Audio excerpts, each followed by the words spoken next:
कि शाह साहब आपका तमाम लोगों से वास्ता रास्ता पड़ता है, सादा सिंपल तबका भी है, मजहबी तबका भी है और इसी तरह लीड क्लाथ और रोशन ख्याल तबका भी है।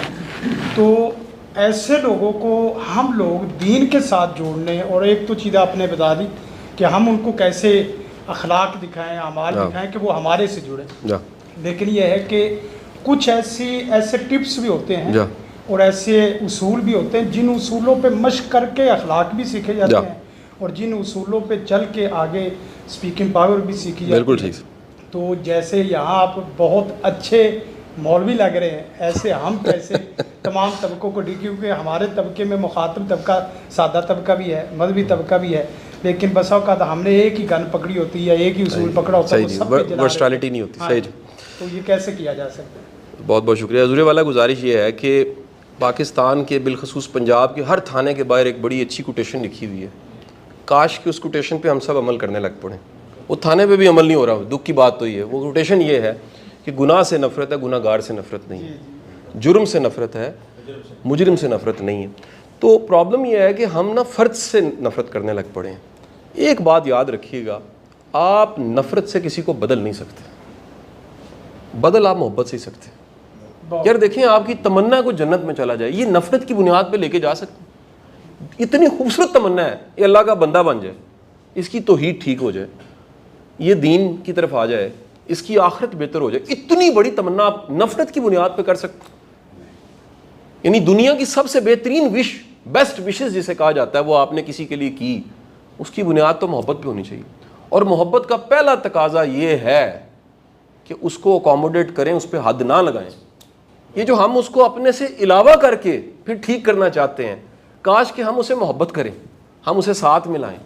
वो साथ मिलाएंगे तो चीज़ें ठीक हो जाएंगी। वो जिस तरह एक 5 नहीं पढ़नी तो 4 पढ़ लो, 4 नहीं पढ़नी तो 3 पढ़ लो, 3 नहीं पढ़नी तो 2 पढ़ लो, 2 नहीं तो 1 पढ़ लो। वजह ये है कि 1 पढ़ने वाला, मैं दावे से कहता हूं कि जिसे 1 का स्वाद है वो 2 पढ़ेगा, 2 के स्वाद से 3 पढ़ेगा, 3 वाला 4 पढ़ेगा और 4 वाला 5 पढ़ेगा। लेकिन आप कहें शुरू ही 5 से, मैं सिर्फ समझाने के लिए कह रहा हूं, ऐसे 5 ही फर्ज है, इसका कतन मतलब नहीं है कि कम कर देनी चाहिए, फर्ज है। लेकिन आप उसे इतना मुश्किल में डाल दें किसी को, तो वो नतीजा क्या होगा कि वो फिर भाग जाएगा आपसे। तो हमें कहीं ना कहीं अकोमोडेट करना चाहिए, हमें कहीं ना कहीं उसको गुंजाइश देनी चाहिए कि वो उस हमारी मोहब्बत खुलूस को समझ सके, प्यार को समझ सके। और मैं आप सबसे गुजारिश ये भी करूँगा, जहाँ हमने इतने अलूम और इतने कोर्सेज, इतनी किताबें, इतने उलमा इकराम, इतने तालीक से पढ़ा होता है, हमें काश के अच्छा रवैया और इखलाक भी पढ़ाया जाए।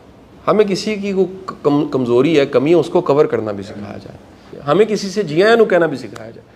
हमें किसी को दुआ देनी, दुआ लेनी भी सिखाई जाए। हमें शुक्रिया कहना भी आना चाहिए, हमें माजरत भी कहनी आनी चाहिए, हमें माफ़ी भी मांगनी आनी चाहिए, हमें रास्ता भी बताना आना चाहिए, हमें किसी के लिए उठ के खड़े होना भी आना चाहिए, किसी को रुखसत करना भी आना चाहिए। ये सारे आदाब हैं।